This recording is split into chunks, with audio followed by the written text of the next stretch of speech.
Fala galera, Antônio Costa e Fabrício Pequeno para mais um UOL Podcast. Vamos falar um pouquinho sobre RH, sobre o que move ali a parte de gestão de recursos humanos, neurociência e coisas do tipo, mas não vou dar muito spoiler aqui não, né, Fabrício? É isso aí. E vamos deixar a Cláudia se apresentar. Cláudia, se apresenta para a gente, por favor. Vamos lá. Bom, eu sou gestora de RH de uma multinacional alemã, né, de alimentos. Eu também sou psicanalista, já fazem mais de 10 anos, e também hoje eu estou me especializando em neurociência, né. Hoje o meu foco é atuar, hoje eu cuido de todos os subsistemas de RH dentro dessa multinacional, e eu também tenho uma página de conteúdo onde tento trazer essas experiências e agregar tanto em gestão de pessoas, psicanálise e neurociência, que é essa página chamada psicanalise.com.afeto.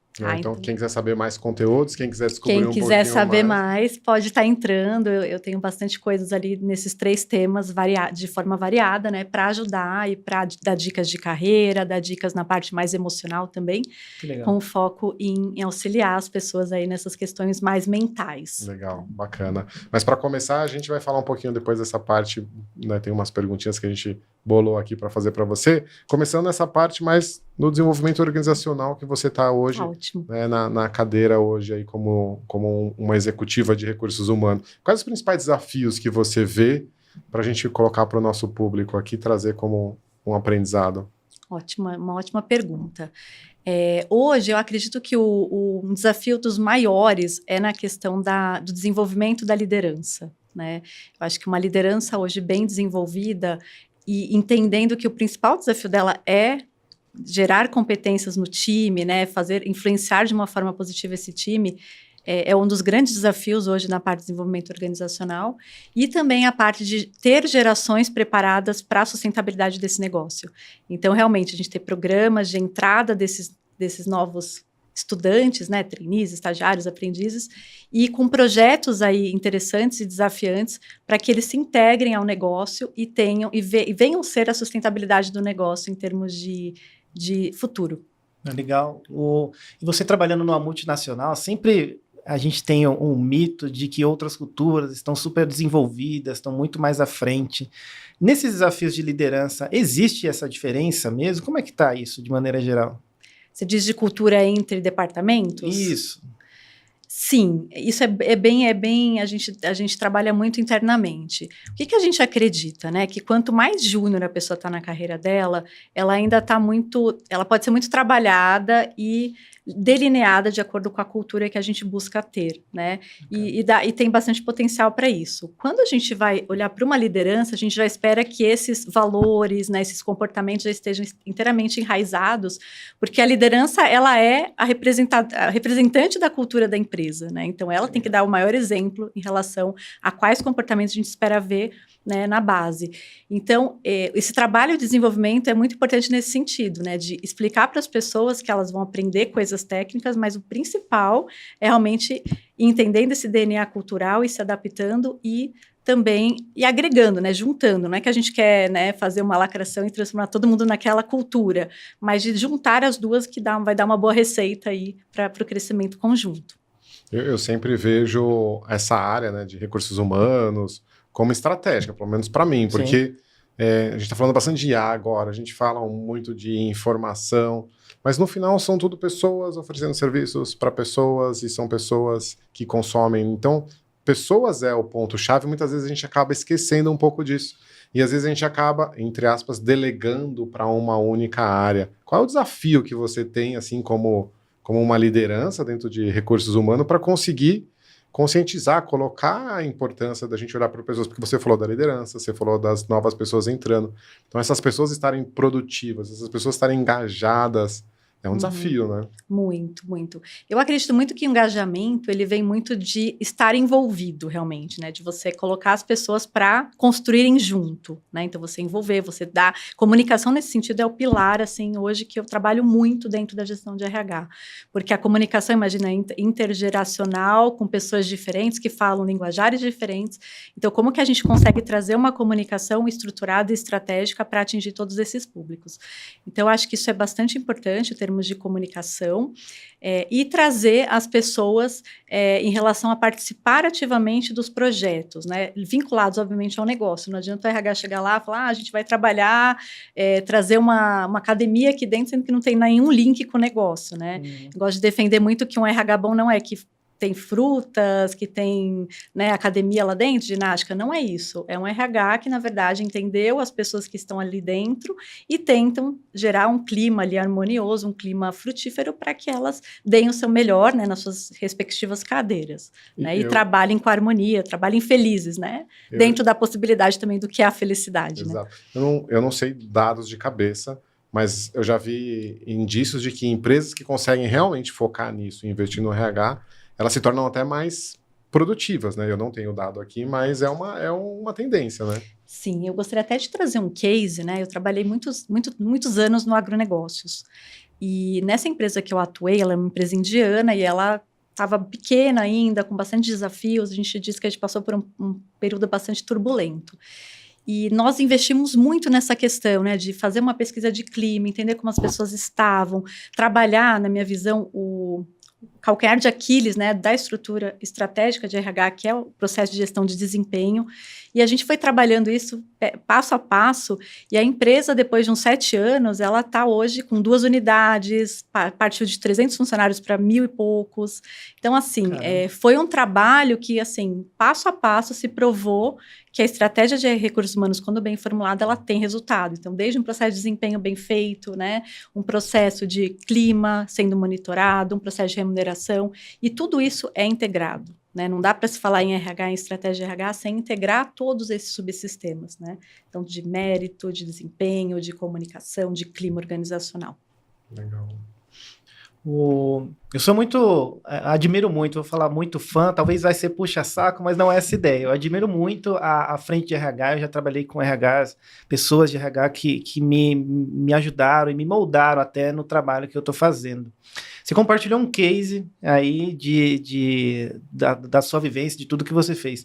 Tem mais algum outro? Porque é um tipo de informação que eu adoro ter na minha mente para poder levar isso para frente também como um aprendizado. Porque eu sei que os cases de RH são cases que realmente geram impacto nas pessoas, naquela galera que está no dia a dia, que muito do nosso trabalho é atuar sobre isso também. Eu vou trazer um case que, assim, é até emocionante também. Eu trabalhei 1 ano numa empresa de tecnologia e eu fui líder da unidade Londrina.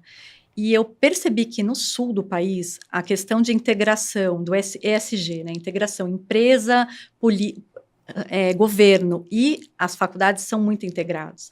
Lá, o que a gente fez? A gente encontrou uma escola em Açaí, que é bem no interior ali da parte de Londrina, e a gente trouxe alguns alunos lá, de uma minoria, para fazer parte do grupo de aprendizes da empresa. Né? E aquilo ali mudou tanto, foi tão importante para aquele diretor da escola, para as famílias ali entenderem que eles iam ter uma chance de sair da zona rural, de vir atuar numa empresa grande de tecnologia, de ter um futuro diferente. E isso, assim, mexe muito comigo, porque eu penso muito no RH nesse aspecto mais amplo, né? A gente não está ali só para cuidar do imediato, mas pensar realmente na posterioridade, no futuro, e gerar esses impulsos aí positivos para a sociedade como um todo, né? Você compartilhou esse case. Eu participei no começo da minha carreira de um programa de recrutamento e seleção estagiários, eu entrei com mais 100 estagiários na empresa e digo que o que eu aprendi lá eu carrego até hoje, assim. Foi um negócio muito bom para mim, assim. Eu tive aula de etiqueta, tive aula de como almoçar, como se comportar em coisas, porque eu era totalmente cru. Chegando numa empresa grande de tecnologia também, precisei muito. Na época eu falei assim, nossa, mas para quê? Hoje eu vejo assim, caramba, faz muito sentido isso. Faz, e eu acho assim tão importante empresas que investem nisso, né? Eu comecei minha carreira já há uns 27 anos atrás, e eu não tive tanto esse treinamento, acho que eu já entrei tendo que jogar, né? Eu comecei na Fundação Escola de Sociologia e Política de São Paulo, onde o Fernando Henrique se formou. E lá eu comecei no Beabá do RH, né? Em departamento pessoal mesmo. E eu estava ali numa posição que eu não tinha ninguém me ensinando, né? E depois, justamente, quando passei um ano, eu falei, bom, eu preciso ir para algum lugar onde eu aprenda o que é o RH efetivo. Então, assim, ter esses treinamentos, essas trilhas de carreira que hoje as empresas já estão mais encaminhadas, né? De uma trilha mais técnica, mais comportamental, eu acho, assim, é fundamental e muito diferencial para as pessoas que estão entrando no mercado de trabalho hoje. Legal. Você chegou a falar um pouquinho dos entrantes. Mas e para as pessoas que estão trabalhando? Você falou um pouco de gestão de produtividade, não sei se você usou esse termo. Qual é a dica que você daria para o líder, para a pessoa que está lá, porque muitas vezes a camada intermediária ela recebe orientações de onde precisa ir, precisa fazer com que o time consiga conduzir, chegar lá. O que você vê de erros e acertos que você daria aí para o nosso público que poderia servir ali para ele poder orientar o seu time a conseguir atingir mais performance, né? Eu acho assim, o pilar principal é comunicação, né? Eu acho que a liderança ela tem que estar muito integrada ao time, né? E obviamente também uma liderança situacional, uma comunicação também, né, adequada com os diferentes níveis que ele tem na equipe. Mas essa comunicação, ela que vai gerar o senso de pertencimento, o senso de que a gente está junto, que a gente vai para o mesmo lado, né? As metas estão ali integradas. Então, eu acho que isso hoje, por mais básico que pareça ser, ainda é o mais difícil, né? As pessoas, elas subestimam esse poder da comunicação. Então, às vezes o líder recebe uma informação, mas deixa ali com ele, ou tem muitos líderes que têm medo de perder autoridade, perder poder, porque vai estar dividindo isso com o time. Então, essa é uma primeira mensagem que eu daria. E a segunda sejam RHs dos seus times. Né? Eu defendo muito uma linha de recursos humanos onde eu só vou ser efetiva em RH se eu treinar esses líderes para que eles sejam os melhores RHs dos times deles, né? Porque hoje até tenho diretores que falam, nossa, eu tenho que ser psicólogo de uma equipe de produção. Eu falei, você tem? Então, uma hora por dia você vai sentar ali e vai entender o que está acontecendo com as pessoas. Porque é importante, né? No fim do dia, quem produz, né, quem traz os resultados, quem está bem ou quem não está bem, são as pessoas, né? Então, acho que está bem atual essa questão. E a pessoa, quando ela não está bem, ela tanto acho que cai a produtividade, quanto é um grande risco de turnover, né? Muito. Então, pode parecer clichê, né? Mas realmente... Turnover, qualquer outro problema maior, até o burnout. Que a gente conversou com uma pessoa que trouxe que o burnout é o final da cadeia. A pessoa vem sofrendo várias situações e vem numa linha do tempo de afundando numa performance com a empresa, e aí calha em ter um burnout, que aí ainda entra um tempo sobre essa recuperação para poder readaptar e tudo mais.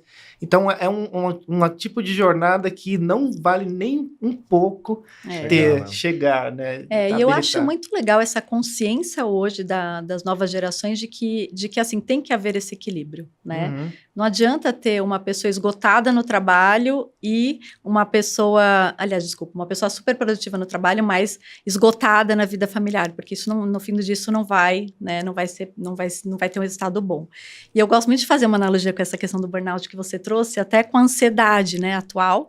Então, assim, o que é o deprimido? O deprimido é a pessoa que ficou por muita ansiedade durante muito tempo e culminou numa depressão. E o burnout é isso também, né? Uma sobrecarga há muito tempo, né? Você ter aquela carga que você não está dando conta e, de repente, virou um burnout. Você tem que sair, você tem que se ausentar. Né? Então, acho que esse autoconhecimento, aí eu entro muito na esfera mais psicanalítica, esse autoconhecimento de saber os meus limites, né, de tomar as rédeas disso.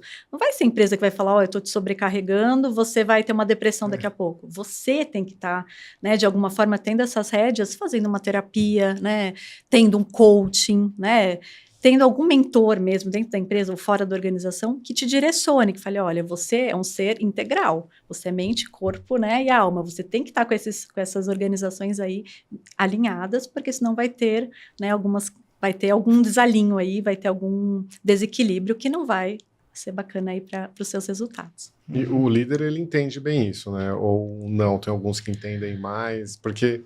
Tem alguns que não entendem. Eu acho que hoje a gente vive muito, acho que assim como na política, que a gente tem uma polarização muito forte, né, da direita e da esquerda, na liderança a gente também tem uma polarização em relação a essa geração nova, muito mimimi, eu não tenho paciência.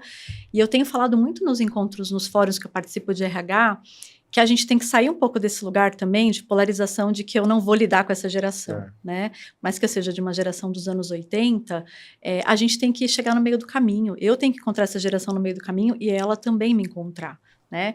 Porque vocês, né, as pessoas da geração mais nova, trazem coisas muito ricas também. Essa questão de se autoconhecer, de respeitar os seus limites, né? De buscar terapia. Na nossa época, quem buscava terapia era louco, né? Assim, vai fazer terapia? Tá problemático. Não. Hoje quem vai buscar esse desenvolvimento, essa terapia, é uma pessoa saudável, uma pessoa que está buscando se desenvolver de uma forma mais homogênea e completa. Né? Legal. Em uma fala tua recente agora, você falou sobre sucessão.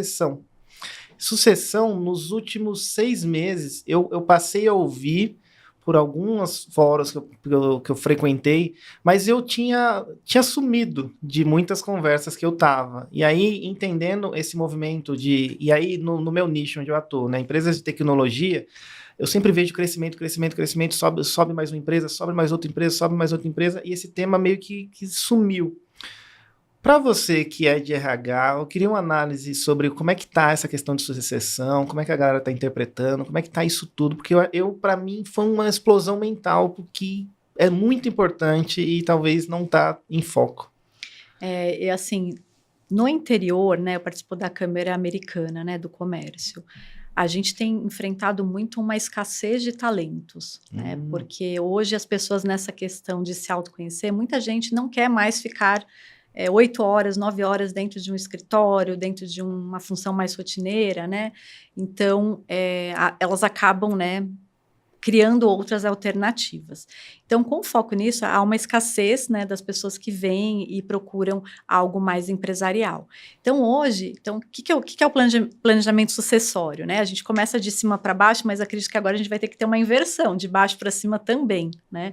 De buscar. Hoje o que é o mais tradicional? A gente identifica as posições críticas e a gente vê quem está hoje nessa posição e quem seriam os sucessores dessas posições e quanto tempo essa pessoa estaria preparada.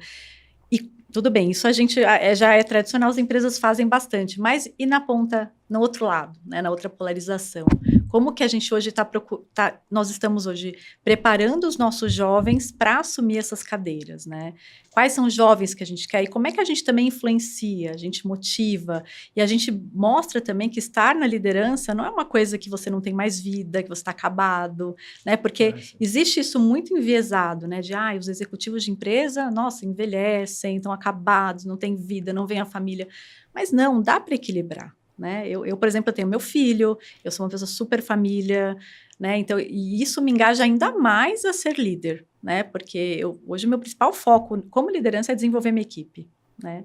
Porque eu sempre falo para eles, né? Eu falo, tenho hoje pessoas de 20, de 19 anos, eu falo, vocês vão ser os líderes daqui a uns 20 anos, vou estar aposentada fazendo alguma outra coisa da minha vida. Então, é preparar eles, mas com esse carinho, né? Com esse entendimento de que eles são o futuro mesmo, né? E tentar quebrar esse paradigma, essa distância de que as gerações estão em polarizações aí distintas. Não, né? Entendi. A gente precisa aprender a trabalhar junto, né? E isso compete um pouquinho a cada um dos lados. Na minha mente, a palavra sucessão, antes de te ouvir, estava ligada a algo que não era legal. Porque eu imaginava a sucessão de alguém que está no fim de algo ruim.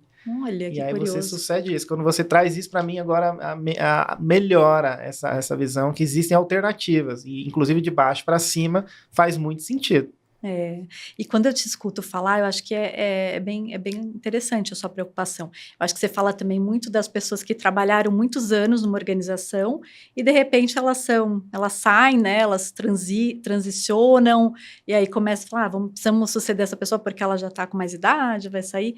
E hoje, há uma preocupação também que eu acho bastante importante no mercado de também ajudar essas pessoas na transição, né? Isso é um dos projetos que eu estou construindo também hoje na gestão de RH, que é criar um projeto de transição de aposentados. Então, preparar essas pessoas, primeiro identificar quem tem interesse, quem está aposentado há mais de 10 anos, quem tem interesse em se aposentar, né, e começar a transicionar essa carreira para um novo sentido de vida, para um novo modelo, e a empresa ajudar essa pessoa nesse entendimento, através de uma mentoria, através também de uma despedida bem feita, onde ele elenca aquelas pessoas que marcaram a carreira dele. Então, fazer uma coisa com cuidado, né, bem formatada, mas que ajude, né, porque imagina, a pessoa dedicou a vida inteira dela, né? Aí ela pega, sai, e isso é muito aquela questão do ninho vazio, né? Profissionalmente, né? O que eu faço agora, né? Eu era até então esse crachá. O que eu sou depois daqui, né? Então, ajudá-la nesse sentido de vida. Muito legal. Quando você fala de liderança, sucessores, aí você fala um pouquinho mais da sobrecarga em cima dos líderes. Me parece também que tem uma questão que muitas pessoas estão se posicionando como chefe, né? Que eu pego a demanda, eu tenho que passar a demanda, eu tenho que saber todas as respostas. E você mesmo se posicionando dentro da tua área, já me parece que você tem uma postura, um paradigma mais de líder. Não, peraí. Eu tenho que fazer essa máquina funcionar e conforme eu acho um sucessor, né, ou ter pessoas nessa linha sucessória, essa própria pessoa já vai tirando um pouco, entre aspas, de carga, porque ela vai sendo preparada e eu consigo dar outros saltos, né? Entendi direito que é um pouco desse fluxo. Então, na verdade, se eu virar o chefe, eu sobrecargo, eu travo, ninguém mais cresce dentro da minha equipe e eu coloco tudo ali para mim. Se eu viro um líder, eu consigo ter uma progressão, eu consigo crescer, fica tudo mais leve e dilui. É isso? Sim, eu acho que a sua colocação é perfeita, né? Eu acredito que quando você tenta centralizar, né, e há ainda, né, muito chefe, né, como você bem colocou, que tem medo, né, de passar o conhecimento, de treinar a equipe, porque vai pegar meu lugar, né? Mas, assim, quando a pessoa vira a chavinha e fala, não, eu vou desenvolver essa equipe, né, e eu só vou crescer se eu tiver alguém para ocupar a minha cadeira, porque enquanto ninguém sabe fazer o que eu faço, eu não vou sair dali, eu vou ficar preso naquela posição e não cresço, né? E hoje eu acredito muito mais numa liderança mais de apoio, né? De gerar pessoas que questionem, que indaguem. Então, assim, a pessoa vem te perguntar alguma coisa, mas o que você acha? O que você faria? Né? Vamos buscar um benchmark no mercado? A líder não sabe tudo, eu também não sei tudo, eu estou aqui com vocês no sentido de aprender e reaprender, né? E a gente olhar o mercado, a gente olhar o que está sendo feito, a gente avaliar qual a melhor opção que se enquadra aqui dentro, né? Contando até um case pessoal, né? Meu irmão, ele estava numa empresa brasileira e mudou para a mesma empresa na Suécia. E eu perguntei, qual foi o maior... O que você sentiu mais? E ele falou, aqui... a minha vida era tranquila. E lá a minha vida é mais carregada. Mas por que é mais carregada? Porque lá o meu líder, ele fala, não, você é o especialista, quem tem a resposta é você, e eu vou te ajudar a você encontrar. Então ele sentiu mais sobrecarregado. Agora aqui não, a vida dele era mais tranquila. E provavelmente o do chefe dele era bem carregado. Era mais carregada. Por quê? Porque a resposta quem tinha que dar é o chefe. E me marcou, assim, na mesma empresa, como uma cultura de um outro país diluiu mais, deixou mais suave. Todo mundo cresceu e eu acho que a produtividade aumenta no final das contas. Né? Isso, essa questão até cultural, né, que vai a mais, né, que ultrapassa fronteiras, né, de países, acho bem interessante, né? Eu acho que outros países indagam muito essa questão de protagonismo, né, de eu não vou pegar na sua mão e fazer tudo junto com você. E eu acho que a cultura que eu tô hoje é muito essa questão do leadership, de tomar as rédeas. Eu acho que por isso também que a gente instiga muito as pessoas a terem essa responsabilidade, não no cargo, mas no comportamento mesmo. Lá todo mundo pode ser líder no comportamento, a gente investe nisso, né? Eu acho que a Suécia talvez não, com certeza está anos-luz, né, nessa questão também de cada um tem sua responsabilidade dentro do caminho que eles estão percorrendo, né? E a gente juntos, ninguém vai ficar sobrecarregado, né? É isso. Acho que é mais nessa linha. Legal. Aproveitando a tua vinda aqui, trazendo um outro tema para a mesa, eu sempre tive curiosidade de entender, com a ótica de RH, como que e quais são os desafios de implementar um programa de diversidade e inclusão. E aí, aprendizado mesmo, e de novo, aproveitando a tua vinda para cá, como que funciona isso com a ótica de RH? Quais são os desafios para implementar um programa de diversidade e inclusão?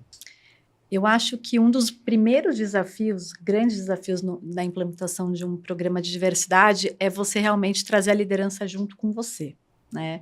Você explicar que a diversidade é um tema, assim, contemporâneo, é um tema que diz respeito a todo mundo e que tem, como assim, como os valores, né, tem que fazer parte desse DNA da liderança top-down para as equipes. E trazer essa influência, né, com cuidado também, não no sentido de radical, de falar assim, ó, você agora tem que fazer parte de um grupo tal, mas deles entenderem que eles precisam estar se conscientizando, tendo a informação para ir trazer seus times juntos nesse sentido de respeito à diferença, respeito à alteridade de cada ser que está ali dentro, né? Outro desafio que eu acho bastante grande é em relação às crenças, né? Acho que todas as pessoas têm crenças aí bastante enraizadas e a gente vê que na liderança também existem, né? Então, eu não vou atuar assim porque senão vai virar isso no mercado. E aí eu acho um lado positivo que muitos clientes hoje já pedem isso até como certificação, né? Dentro de ESG, no pilar social, empresas hoje que se preocupam mais com esse lado diverso, né, esse lado de diversidade, de ter ali, né, as certificações, de ter os programas estruturados, elas também estão na frente estrategicamente, né, porque até estruturalmente, né, o criativo, ele vai trazer mais ideias, ele vai pensar fora da caixa, ele vai, né, trazer algum olhar disruptivo que a gente ainda não pode não ter visto, né, no igual. Entendi. É um diferencial competitivo, então. Não Com é certeza. somente lacração, não é sobre isso. Não é sobre isso. É sobre estar à frente na corrida do mundo corporativo. Sim. Tanto que eu trabalho muito até, a gente tem hoje 3 grupos de afinidade, né? Que nós fomos criando aos poucos, né? Para ir trabalhando com profundidade cada um. E eu trabalho muito isso. Nas propostas que a gente traz, né? Por exemplo, na Cipatma, a gente trouxe um grupo de afinidade para falar um pouco. Eu falo, pessoal, cuidado, aqui a gente não está para grupo de mulher, por exemplo, para ofender o outro lado, o masculino. Não, a gente está aqui para dar informação, né? Quanto mais a gente é informativo e, obviamente, a gente também vai prezar pelo respeito, mas a gente tem que tomar cuidado também como a gente passa isso. Exato. Porque senão, ao invés de ter adesão, a gente tem exclusão também, a gente está aumentando a exclusão, né? Então, eu trabalho bastante e a gente acredita que estamos no caminho certo, mas é um trabalho também de muito longo prazo. Tá? Exige muita capacitação dessas pessoas envolvidas com diversidade, então, em relação a crenças, em relação a capacitismo, é um trabalho bastante assim de formiguinha, não é uma coisa que nasce e já está pronta. Entendi. Eu sei que, eu vou soltar uma bomba aqui, supondo que eu sou o líder que trabalha na tua empresa agora, Cláudia, o que você daria de dica para mim, assim, nessa linha, né, de diversidade, inclusão? Eu sei que não tem contexto, né, porque você tentaria entender o contexto, não, peraí, deixa eu ver quais são os pontos fracos do Antônio. Mas uma dica assim, olha, para eu, dessa informação, dessa comunicação, para eu poder usar no meu dia a dia, eu olhar para dentro de casa e falar, será que eu estou conseguindo fazer direito? Olha, eu te daria assim, se você fosse o CEO, né?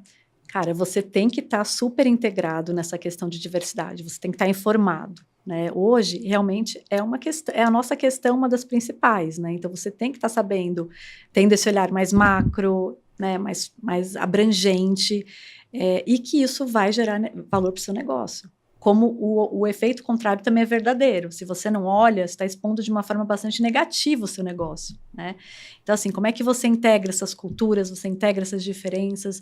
Então, acho que isso tem que vir, assim, genuinamente de você. Eu já trabalhei com gestores que eles expiram diversidade. Eles expiram, ok, a diversidade pode ser bem-vinda, eu vou trabalhar além da diversidade, a acessibilidade, porque eu também defender uma diversidade e eu chamo a pessoa diversa para dentro, mas eu não dou a estrutura para ela, é péssimo, né? Então, acho que essa seria a principal missão. Trabalha a diversidade, mas trabalha principalmente a acessibilidade dessa pessoa quando ela entrar, né? É um olhar estratégico, né? Não é um Exatamente, olhar do tipo, só marketing, não é um marketing, entendeu? É uma coisa mais profunda que exige realmente planejamento, exige estruturação, exige um time bastante engajado e olhando para um lado comum. Muito Legal. bom, muito bom. Vou te fazer uma pergunta agora que nessa segunda temporada todas as pessoas também tiveram, que é sobre a IA e a relação do RH com o IA. Uhum. IA está em todo lugar, está todo mundo com muitas informações, tomando bombardeado de muita informação. Eu queria saber sobre a tua ótica de RH, de gestora de RH especialista, como que está isso para o teu segmento, a tua frente? Assim? Quais são os impactos, novidades, como é que está de maneira geral? Eu vejo uma diferença bastante grande entre países, né, entre onde a gente está localizado. Então, hoje na Alemanha, eles já estão assim passos à frente em relação ao uso da inteligência artificial, tanto que a gente já tem um diretor de inteligência artificial na unidade. Aqui no Brasil, eu vejo um movimento um pouquinho mais lento, né? Eu, por exemplo, em RH, eu uso muito o ChatGPT para fazer consultas, mas a gente entende que são mecanismos que são alimentados por pessoas, né? Então, eu tento sempre trazer muito assim, beleza, você vai usar o ChatGPT, eu treino uma equipe também para fazer isso, mas sempre tem análise humana nisso. Né? Porque ali são humanos que colocam probabilidades e você não pode parar de pensar, você tem que ter sua análise crítica para agregar, né? E eu acredito muito, né, que quando a máquina, né, a gente está numa contemporaneidade que muito a robotização é valorizada, né? Então, a gente deixa o mais operacional para a máquina, mas o humano tem que ficar com a gente não pode terceirizar isso. Né? A gente tem que se tornar mais humano, trazer mais a nossa humanidade à toa, para ir agregar de uma forma diferente, que no meu ver, só o humano consegue fazer. Né? Eu acho que a inteligência artificial é muito bem-vinda, eu sou bastante fã dessa questão disruptiva, de ter algo ajudando, da tecnologia, mas eu acho que junto com a humanidade, acho que é bem potente mesmo. E eu acho que a gente depois no final vai ter um momento ou, mas eu já queria até deixar um momento ou aqui, para o público aqui, você acho que percebeu o que a Cláudia comentou aqui, né? A parte de liderança, principalmente essa parte de humano, vai ficar com o líder. Então, se ele já não fazia porque achava que não era importante, cada vez mais vai exigir que entenda sobre inteligência emocional, sobre criatividade, sobre trabalho em equipe, sobre comunicação, gestão, indicadores. Parece que a IA só vai acelerar isso mais, né? Com certeza. E isso, né, até trazendo para o público, é um olhar bastante acentuado, trazido até pelo Fórum Econômico Mundial, né? Hoje, lá dentro, tem as 20 principais competências humanas, né? Eles falam da competência humana requerida para lidar com essa complexidade do mundo, né? Olhando aí para frente, para o futuro mesmo. E as competências são totalmente humanas: criatividade, liderança, pensamento analítico, flexibilidade. Então, eu gosto muito de trazer um ponto que eu acho que hoje está muito, muito crítico, que é a questão dos mindsets, né? Tem aquele livro da Carol Dweck, que ela fala muito do mindset de crescimento e o mindset fixo, né? Isso também, o quanto está sendo valorizado e está sendo hoje provocado em relação às pessoas terem esse olhar mais flexível, nessa capacidade de enxergar por um prisma maior. Né? Explica pra gente um pouquinho o mindset fixo e o mindset de crescimento. E explico. Ótimo. Eu vou trazer esse olhar de mindset de crescimento mais para um aspecto de carreira, né? Hoje a gente tem visto muito, né? Eu, principalmente lá quando eu trabalhava na empresa de TI de Londrina, eu cuidava dos programas de trainee e estágio. E eu fiquei bastante, assim, surpresa quanto a gente via de carreiras que se integravam. Então, não era mais carreiras independentes, eram carreiras interdependentes. Então, pessoas que saíam de uma odontologia ou de um ramo de direito e iam fazer parte do programa de TI lá dentro, para se transformarem em profissionais de tecnologia. E era bastante interessante, porque a gente começava a criar esse link, né? Hoje, depois, de 5 anos, 3 anos que eu saí de lá, eu estou agora no mundo de alimentos, eu vejo isso aí cada vez mais frequente, né? A gente até tem um termo que a gente usa no sistema acadêmico, que são os slashes de carreira. Né? Hoje, a Cláudia não é só gestora de RH, ela é gestora de RH, aquela barrinha, sabe, do computador, / psicanalista, / neurocientista, / mãe, né, / filha. Então, assim, cada vez mais esses papéis múltiplos, eles vão começar a ser interconectados, tudo misturado. Então, isso vai fazer com que a gente ressignifique muito, acho que nas organizações, de uma forma geral.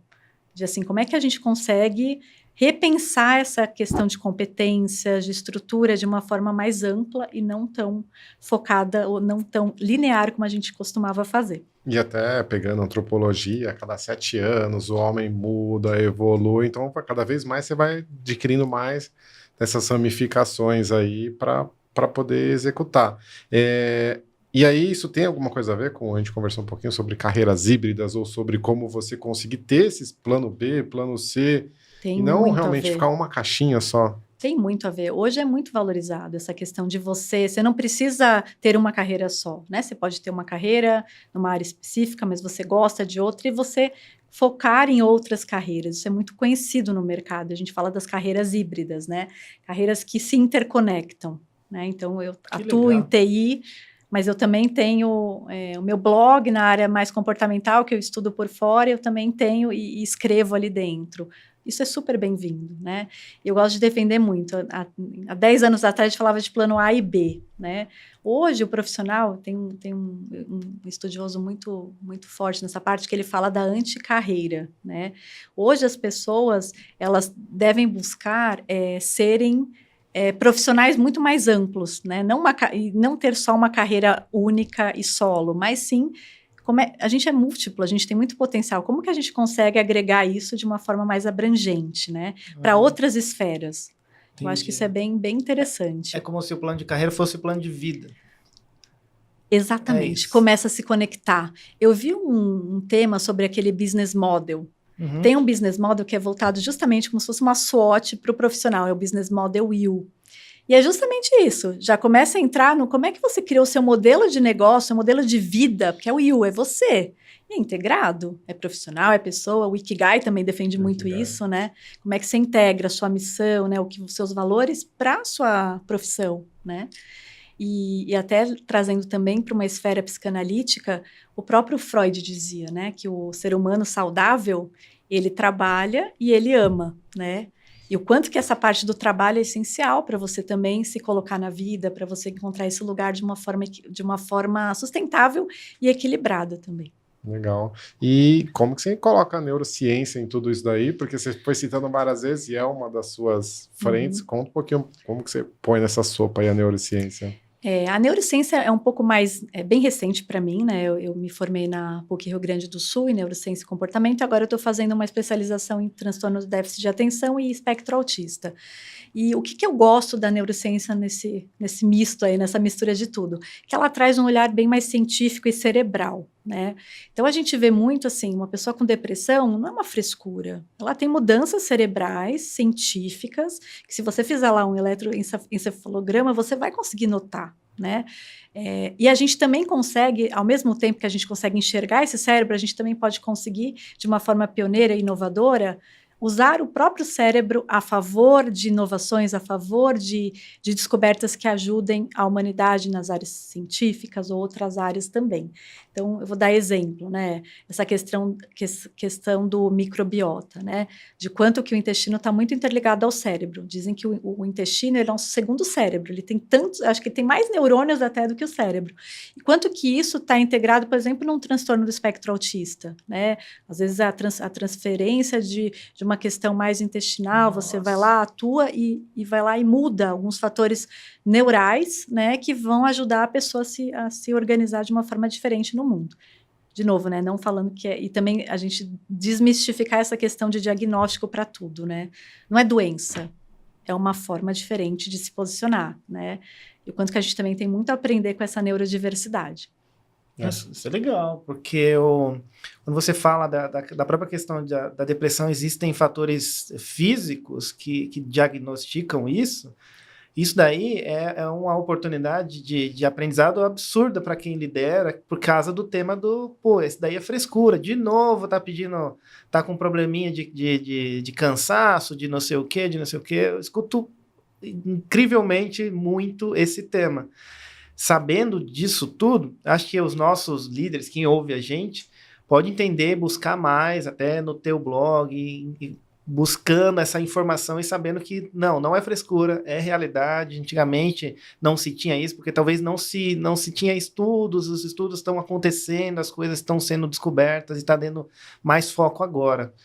Eu acho que é um misto, boa pergunta, boa análise.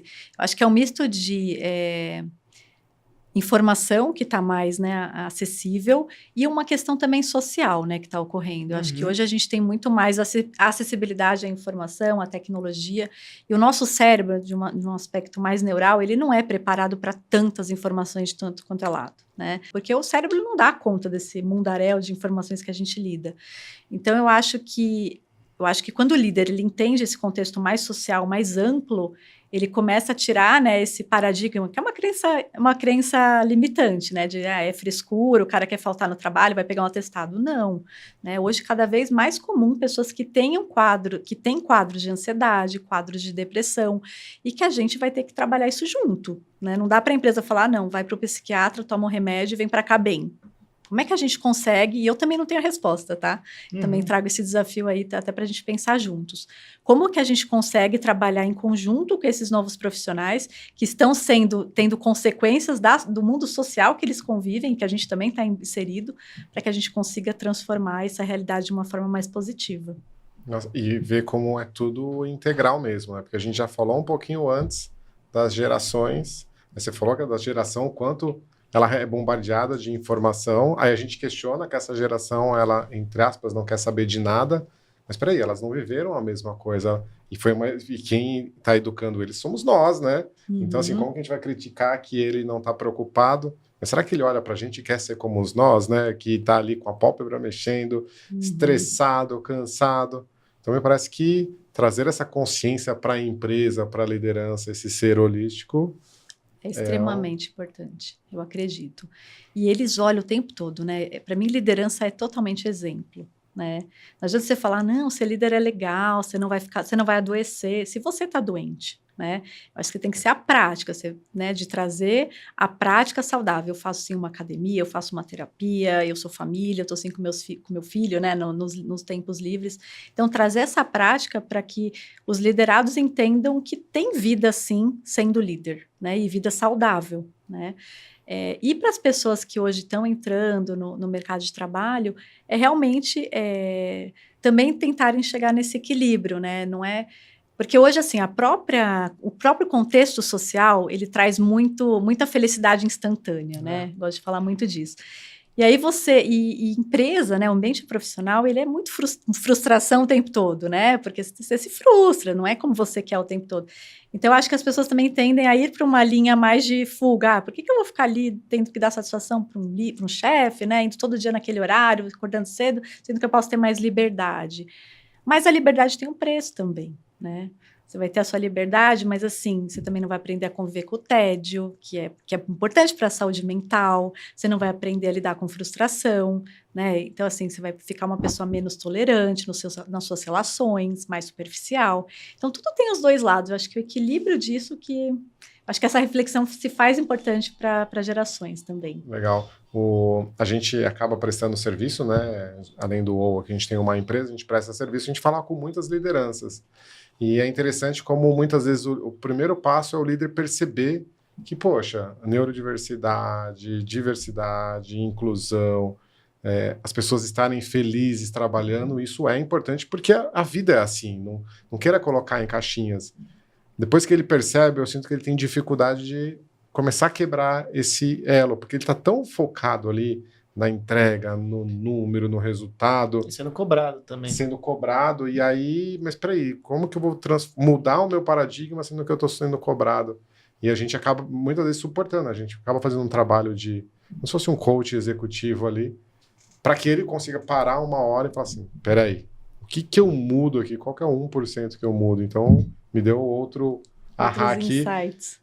Mas aí eu queria mudar um pouquinho, porque você falou de neurodiversidade. Uhum. Explica pra gente o que é isso aí, porque eu sou totalmente leigo no assunto, eu não vou nem bolar a pergunta, porque senão eu vou me enrolar na pergunta. Me explica pra mim o que é neurodiversidade. Bom, neurodiversidade, em termos mais didáticos, é um modo diferente de se posicionar em termos cerebrais no mundo, né? Então, assim, é uma questão que ele tem um aspecto genético, mas tem um aspecto também forte ambiental, né? Então, a gente vê muitas crianças, né, que nasceram pós-pandemia com essas questões sensoriais, essas questões sociais, porque elas mesmas, imagina, você crescer sendo bebê, vendo as pessoas todas de máscara, ou você não sair de casa, você não vai num shopping, porque você não pode ser contaminado. E além dessa questão mais visível, a questão também de sensação, né? Imagina, você vê seus pais tensos, né? Você é bebê, nossa, eu posso morrer a qualquer momento. A gente não sabia o que o Covid ia trazer, né? Então, acho que as crianças de hoje vêm muito afetados por esse contexto também social do Covid, de não ter essa questão também do olhar, da comunicação mais robusta, de ter contato com parentes, com outras pessoas. Então, a gente está muito enraizado nisso. E aí vem a neurodiversidade junto de tudo isso, né? De pessoas que têm uma forma de se colocar no mundo diferente. E essa pessoa se coloca no mundo de forma diferente. Explica um pouquinho mais, porque às vezes coisas que incomodam ela, ou que me incomodam, não incomodam ela. Às vezes ela perde a atenção com facilidade, mas quando ela está focada em algo que ela gosta, ela Exatamente. faz maravilhas, né? Eu vou trazer um pouquinho, né? Como eu disse, né? Eu estou iniciante ainda nessas áreas. Mas, assim, por exemplo, no espectro autista, né? Por mais que seja normalmente, né? Como diz o espectro, tem variedades de pessoas com diferentes estilos. Mas a pessoa normalmente tem algumas questões na comunicação e na função social, né? Mas por mais que às vezes a sociabilidade ela é afetada, mas essas pessoas no espectro, elas são muito focadas, elas são muito único foco. Então, como é que você trabalha? Tudo bem, você vai trabalhar para exercer um pouco essa sociabilidade dela, mas para também não amenizar e não acabar com esse foco, que pode ser muito importante também, né? É importante para a área que ela vai atuar, que ela gosta, né? E a mesma coisa, assim, trazendo uma nuance para o TDAH, né? São pessoas agitadas, são pessoas que são bastante ansiosas, né? Querem fazer tudo ao mesmo tempo, mas também tem seu lado bom, né? De energia, né? De querer trazer, de pensar fora da caixa. Então, tentar trazer esses funcionamentos de uma forma integrada também, né? E também sabendo... sabe a história da pessoa certa na posição certa? Eu acho que a neurodiversidade também tem um pouco isso, né? Eu vou trazer um exemplo, por exemplo, uma multinacional que eu atuei, a gente contratava muitas pessoas com autismo. E a gente percebia que em áreas que exigiam muito essa comunicação comercial, e tinha muita pressão, obviamente, por resultado, eles travavam um pouco. Você falava assim, na pressão trava. Por que a gente não vê uma área um pouquinho mais, né, de execução, de rotina, de administração? E quando a gente faz esse direcionamento, ia melhor, né? Mas aí eu volto para aquele contexto de acessibilidade. Os líderes não sabem ainda. Imagina, se para a gente de RH a gente não sabe no contexto mais amplo que ainda é um neurodiverso, imagina para uma pessoa que não está na área. Essa foi a dúvida que eu fiquei aqui. Do papel, a gente fala com muita liderança. Talvez a responsabilidade do líder não é diagnosticar e tratar. Bom, qual o papel de um líder de um time que consegue e talvez está observando alguns comportamentos que levam a pensar desse jeito? Você, como RH, assim, que dica você daria? Acho que a primeira dica é ser sensível, né? Ter sensibilidade, que as pessoas são diferentes. Não julgar, né? Não julgar. E tentar ir para um olhar de eu estou aprendendo também com isso. Eu acho que a gente tem que ir para esse lugar na diversidade, na neurodiversidade, de aprendizado, né? De aprender, de ter sensibilidade, de não julgar. Acho que isso é muito importante. Pro positivo e pro negativo também. Porque olhando para trás, eu posso me lembrar de nomes de pessoas que eram extremamente concentradas em fazer uma atividade e que elas eram vistas como boas, mas que quando fazia outra atividade não era tão boa. Não, deixa só ela fazer isso daqui, mas talvez existia algo ali que precisaria de uma atenção e dessa sensibilidade para entender mais, né? Sim, eu acho que eram muito valorizados os geninhos, né, no passado. Isso, eu acho que nesse sentido. 20 anos atrás, assim, o cara é geninho, ele é problemático no relacionamento, mas ele é gênio, ele entrega, então deixa ele lá. Só não fala com ele. Só não fala com ele. E hoje isso tá meio fora de moda, né, assim, a pessoa é super inteligente, mas como é que é a questão social dela, relacional? Né? Porque hoje ninguém cresce sozinho, né? Cada vez mais a interdependência é um fator aí preponderante. Então, há essa provocação, né, de, assim, a pessoa certa, na posição certa, mas ela também tendo essa adaptabilidade de ambos os lados. Né? Entra uma responsabilidade da liderança de procurar entender, procurar conhecer, ter sensibilidade, tem uma cadeia de novas habilidades que a liderança precisa estar atenta. Precisa. Eu acho que é um caminho de mão dupla, né?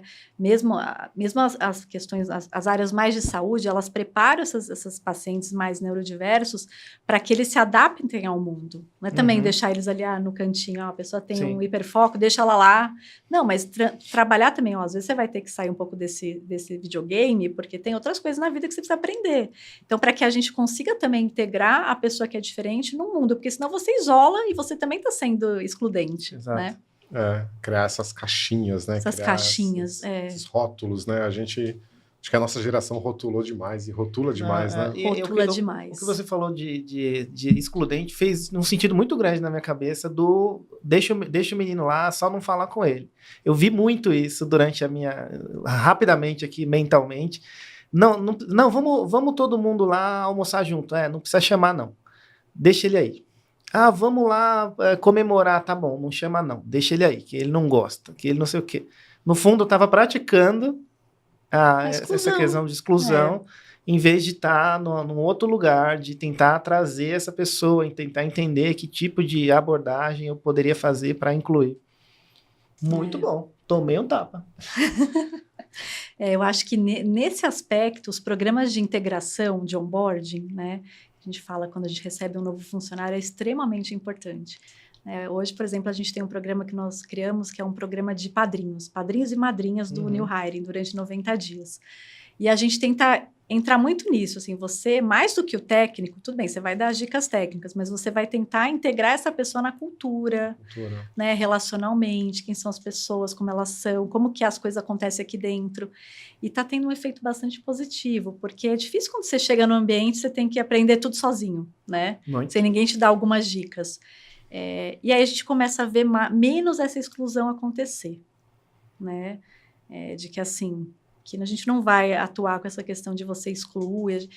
Eu acho que é muito cultural também, né? Eu acho que se você também começa a mitigar isso através de programas, através de iniciativas, começa a ser menos. Não é que vai ser exterminado, mas começa a ser menos frequente. Realmente. Eu tenho uma fala que... Estou tomando tempo aqui. Então... Eu tenho uma fala minha que é...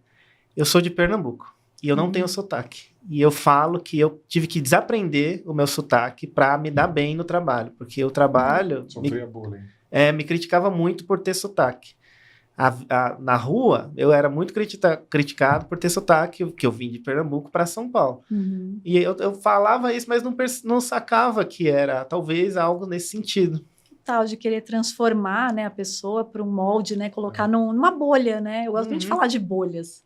Eu acho que a gente vive muito numa sociedade que quer te colocar em bolhas, e se você não tomar cuidado, de repente você está ali preso. Né? Exato. Eu tive isso aí também numa multinacional, que era uma pessoa também, eu acho que ela era do Ceará, e ele tinha uma coisa muito assim, alegre, sabe, daquelas risadas. E aí um dia ele se tornou supervisor e o gestor dele falou, você vai se tornar supervisor, mas você precisa se controlar um pouco com as suas risadas. Aí um dia eu estava conversando com ele, como RH, ele falou, eu lembro até hoje, daí ele falou assim, eu não posso... Acho que alguém trouxe um exemplo assim, se você é comunicativo e de repente você fica totalmente quieto, vai ficar estranho, não vai? Vai. Então assim, não adianta você deixar de ser totalmente risonho para ser uma pessoa fechada e triste. Vai parecer alguma coisa artificial, porque as pessoas percebem essa artificialidade. Então assim, tenta o equilíbrio. Você não precisa deixar de ser essa pessoa sorridente, mas só controla um pouquinho quando você está numa reunião com o cliente, né? Quando você está numa reunião gerencial. E aí a pessoa se sentiu melhor naquele lugar. Não precisa ser tão, né, ficar na bolha de repente tem que ser aquele padrão, né, profissional de supervisor, que dá medo, que a pessoa tem que só respeitar, o respeito é fundamental, só o respeito que lidera, predomina. Então, eu acho que isso é interessante, uma dica interessante. Maravilhoso. Quem quer construir uma carreira como a sua dentro de recursos humanos, qual é a dica que você dá, assim, olhando para trás, né? O que você falaria, né? Que você faria de novo e o que você faria diferente? Eu acho assim, o primeiro ponto é você se preparar academicamente, né? Eu sempre fui uma pessoa que eu estudei muito, eu com 16 anos, eu me lembro, meus pais eram separados e minha madrasta falou, Cláudia, final de semana, para de estudar tanto. E eu falava, eu gostava já daquilo, gostava de me esforçar, de estar sabendo as coisas. Acho que esse é um ponto. Então, invista no seu conhecimento. O segundo ponto que aí eu gostaria que alguém tivesse me contado é que o relacionamento é fundamental no seu crescimento profissional, né? Então, busque se relacionar, busque entender quem é quem dentro da organização, entender as diferenças, saber lidar, né? E integrar isso na naturalidade do dia a dia, né? Você não respeita o diverso na sua casa, né? Seu pai é diferente do seu irmão, por que você não pode levar isso para a empresa de uma forma positiva, né? E outra dica que eu dou muito para os meus liderados, que são mais jovens, é assim, gente, vocês precisam estar pelo menos meia hora do dia no LinkedIn, vendo o que está acontecendo, numa rede, num CNN, num G1. Vocês precisam saber o que está acontecendo politicamente, economicamente no mundo. Hoje não é só o gestor que precisa disso, vocês também precisam. Isso vai ser um passo à frente se vocês souberem, se vocês estiverem antenados. Porque eu falo muito, né? O RH hoje, para ele ser um RH efetivo e ouvido, ele precisa sair do RH e ser negócio. Eu tenho que me despir do RH e falar o seu linguajar, não o linguajar de RH. Então, realmente, eu treino muito minha equipe nesse sentido, né? Assim, como que a gente vai conseguir ser ouvido? Não vai ser falando, porque a regra do RH é tal. É quando a gente vai trazer uma ideia para o negócio da pessoa de uma forma disruptiva. Nossa, que legal. E abriu uma janela aqui na minha cabeça. Como que funciona isso, o RH? Porque faz todo sentido, né? Porque senão vira só, entre aspas, o departamento pessoal. Eu tenho uma experiência horrorosa que eu tive. Eu estava me desligando de uma empresa, a pessoa pediu... Ah, você pode ficar 2 meses? Eu falei, não, posso ficar 2 meses de desligamento. Na última semana dos 2 meses, a minha esposa teve um problema de saúde. E eu só precisava 1 semana a mais de convênio. E a pessoa do RH falou assim, não, a gente não pode. Aí eu falei, então, vou cancelar meu desligamento, você vai ter que refazer a folha inteira e tá cancelado, eu não vou me desligar mais. Eu falei, mas cadê a empatia? Cadê a humanização? Total. E aquilo impactava o negócio. Como que é essa... Fala um pouquinho mais sobre o RH como negócio. Né? Eu trabalho muito isso na minha equipe, principalmente porque eu tenho 2 lados, né? Acho que isso é muito frequente hoje, o lado de operações e o lado de desenvolvimento organizacional. E muitas vezes esses lados ficam muito como se fosse um muro antagônicos. Eu trabalho muito nas reuniões mensais de que isso não pode acontecer, né? Tudo bem, tem suas alteridades, tem, mas a gente precisa trabalhar junto. Por quê? Porque senão o processo, ele vai prejudicar o negócio, né? Então, assim, tem que ser junto, né? O meu processo ajuda o negócio e vice-versa, né? Então, essa comunicação é primordial. Eu já tive exemplos de liderados que eles não consultam a parte mais estratégica do negócio, falam, não, o processo é esse.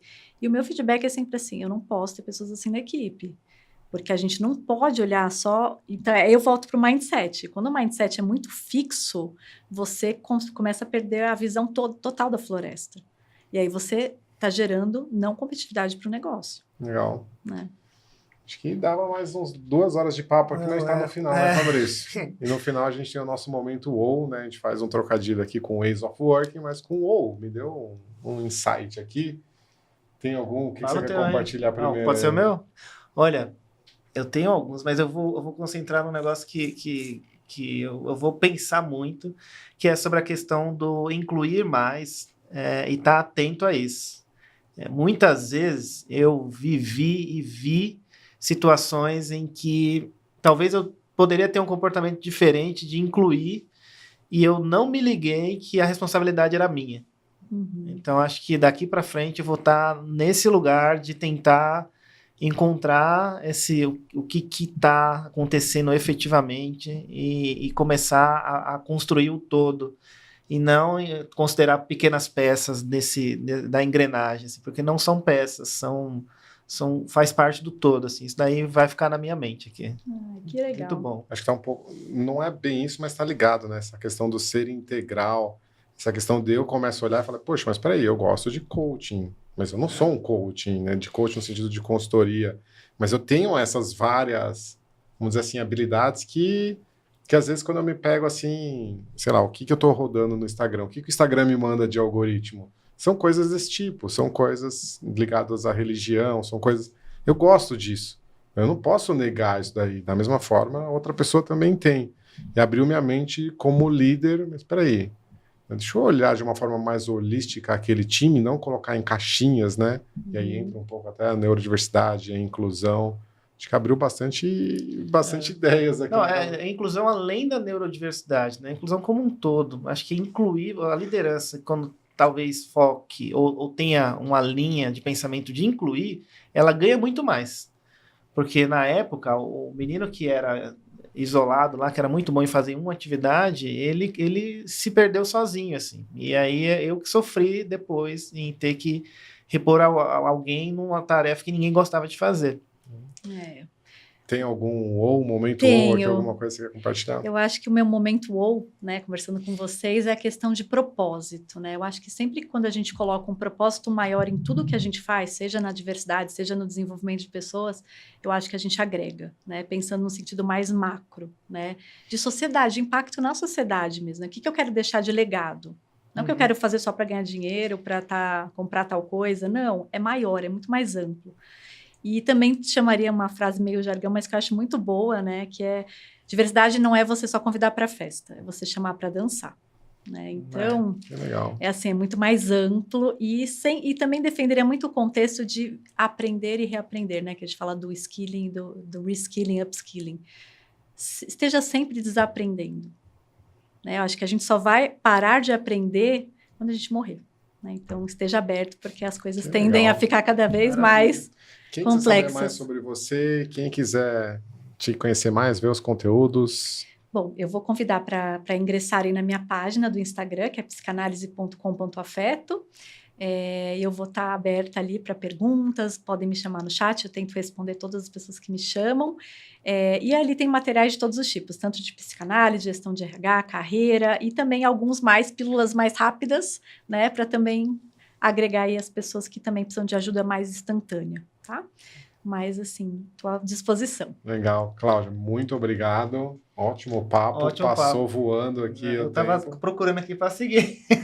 Mas não vai dar tempo, não. Só depois que acaba de desligar as câmeras. Depois eu entro lá. Obrigada a vocês. Foi um prazer estar aqui. Eu acho que eu também aprendi muito com vocês hoje, pela experiência também que vocês tiveram. E, com certeza, eu saí aqui maior de conhecimento. Isso que é bom, né? Quando todos da mesa saem crescidos, né? Maior. Com certeza. E você, deixando um recado final aqui, deixa seu comentário, seu like, compartilha e diz pra gente quais são os próximos conteúdos que você quer ouvir no UOL Podcast. Muito obrigado, e até a próxima. Tchau, tchau. Obrigada.